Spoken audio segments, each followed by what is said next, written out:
여러분 안녕하세요. 2027학년도 대입을 준비하는 고3 수험생 여러분 혹은 학부모님들 중에서도 이 농어촌 전형 염두에 두고 계신 분들 진짜 많으시죠? 오늘 제가 이 전형을 어떻게 똑똑하게 파고들어야 할지 아주 확실한 핵심 가이드를 딱 정리해 드릴게요. 솔직히 우리 이런 생각 한 번쯤 해보잖아요. 우리 학교 농어촌에 있네? 그럼 당연히 지원할 수 있고 남들보다 훨씬 쉽게 대학 가는 거 아니야? 와, 근데 진짜 이런 생각 하셨다면 지금 당장 지우셔야 됩니다. 정말 큰일 납니다. 왜냐고요? 지리적인 조건. 그러니까 학교 위치 하나만 믿고 안심하는 건 완전 함정이거든요. 대학마다 요구하는 자격 조건도 완전히 다르고 수시냐 정시냐에 따라 뽑는 방식도 천차만별이에요. 게다가 의대나 약대 같은 최상위권 누리신다면 수능 최저라는 거대한 산까지 넘어야 합니다. 그래서 오늘 우리가 뭘 살펴볼 거냐면요. 첫 번째 지원 자격 확인부터 수시 전략, 의학계열 공략법, 정시 팁, 그리고 마지막 원서 쓰기 전 체크리스트까지 순서대로 빠르게 짚어보겠습니다. 바로 시작해 볼까요? 자, 첫 번째 파트입니다. 지원 자격 확인하기. 이게 입시 전략에 있어서 진짜 가장 기초이자 뼈대라고 할 수 있죠. 농어촌 전형은 크게 두 가지로 나뉩니다. 유형 1 그리고 유형 2. 이거 헷갈리시면 안 돼요. 유형 1은 중학교, 고등학교 6년 동안 학생이랑 부모님, 그러니까 온 가족이 다 같이 농어촌에 살아야 인정해 주는 거고요.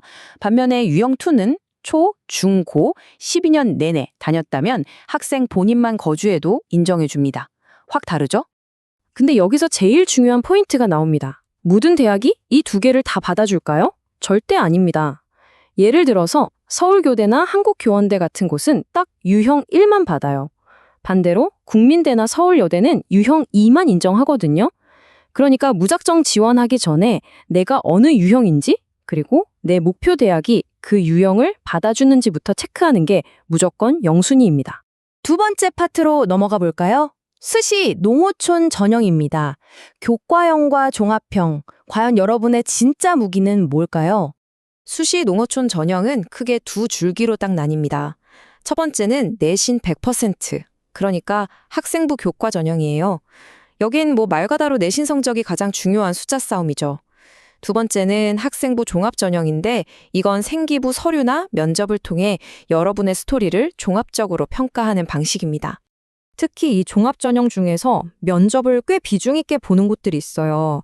서울과기대, 서울교대, 가천대 종합전형, 청주교대, 한국교원대. 이런 곳들은 1단계 통과해도 2단계에서 면접으로 확실히 방어를 해야 합니다. 그러니까 아싸, 나 농어촌 전형 쓴다 이러고 끝내면 안 되고 내신 점수로 밀어붙일지 아니면 생기부랑 면접까지 준비할지 확실히 노선을 정하셔야 합니다. 자, 세 번째 파트입니다. 입시의 진짜 모스보비죠. 의치학한 수계열 전략입니다.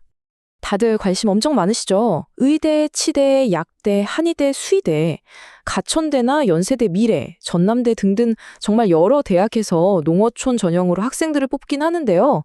와, 근데 모집 인원이 진짜 충격적입니다. 대부분 1명, 2명, 많아봐야 3명 수준이에요. 그야말로 전국에서 난다 긴다 하는 학생들끼리 엄청나게 좁은 문을 두고 치열하게 경쟁하는 거죠. 인원만 적으면 다행이게요. 여기에 엄청난 허들이 하나 더 등장합니다. 바로 수능 최저예요. 지금 보시는 데이터처럼 가천대 의예과 교과 전형 같은 경우는 3개 영역앞 4를 요구합니다. 농어촌이라고 절대 느슨하게 봐주지 않아요. 웬만한 일반 전형 못지않은 최상위권 수능 실력이 필수라는 얘기죠. 약대나 한의대도 진짜 만만치 않습니다. 보통 3개 합 6에서 8 정도의 수능 최저를 맞춰야 하는데 여기서 꼼꼼히 보셔야 할 게 일부 대학은 수학 무조건 포함해라, 과탐 무조건 넣어라 이런 필수 조건까지 걸어둡니다. 이러면 수능 준비하는 입장에선 압박감이 장난 아니게 커질 수밖에 없겠죠. 그래서 의학계열 농어촌 전형을 노리신다면 스스로에게 이 4가지를 냉정하게 물어보셔야 합니다. 나 내신 확실한가? 생기부 매력적인가? 빡센 면접 뚫어낼 수 있나? 그리고 제일 중요한 거 수능 최저 맞출 수 있나?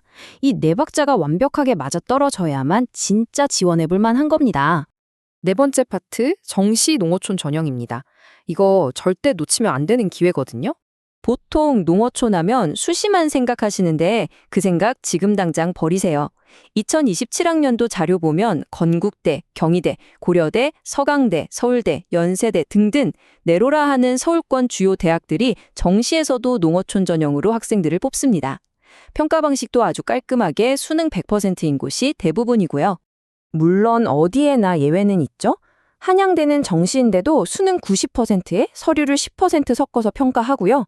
서울대나 서강대처럼 수능 위주면서 별도의 수능 최저 기준을 또 걸어둔 것도 있어요.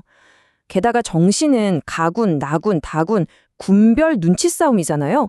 그러니까 난 농어촌이니까 수시에 올인할래 하지 마시고 이 정시 카드까지 꼭 넓게 펼쳐놓고 전략적으로 고민하셔야 합니다. 자, 드디어 마지막 5번째 파트입니다. 원서 쓰기 전 반드시 거쳐야 할 최종 지원 체크리스트 살펴볼게요. 지금까지 내용 싹 한번 요약해볼까요? 지원 전에 딱 이 5단계만 기억하세요.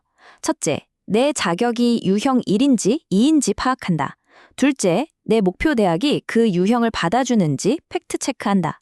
셋째, 수시 쓸 거면 교과로 갈지 종합으로 갈지 노선을 확실히 정한다. 넷째, 의학 계열 쓸 거면 수능 최저 견적부터 냉정하게 뽑아본다. 마지막 5째, 정시 농어촌 기회까지 전부 끌어모아서 조합을 짜본다. 간단하죠? 그리고 진짜 중요한 마지막 팁 하나 더 드릴게요. 제가 오늘 대교협 자료 바탕으로 쭉 설명해 드렸지만 입시라는 게 또 언제 세부 조건이 미세하게 바뀔지 모르는 거거든요. 그러니까 원서 접수 버튼 누르기 전에 목표 대학 입학처 홈페이지에 올라온 올해 최종 모집 요강 확인하는 거. 이건 진짜 모든 전략의 기본 중의 기본입니다. 농어촌 전형, 자격만 갖추면 황금 티켓 같아 보일 수 있습니다. 하지만 오늘 보신 것처럼 자격증 하나 달랑 들고 있다고 무조건 합격증이 나오는 건 아닙니다. 대학별 기준, 전형 방법, 수능 최저, 정시 모집군까지 싹 다 치밀하게 엮어서 나만의 진짜 전략을 세워야 합니다. 지금 대입 준비하시는 고3 수험생 여러분, 그저 동네가 주는 이점을 넘어서 이 험난한 입시판을 두 집을 여러분만의 확실한 무기는 잘 준비되어 있으신가요? 늘 응원하겠습니다.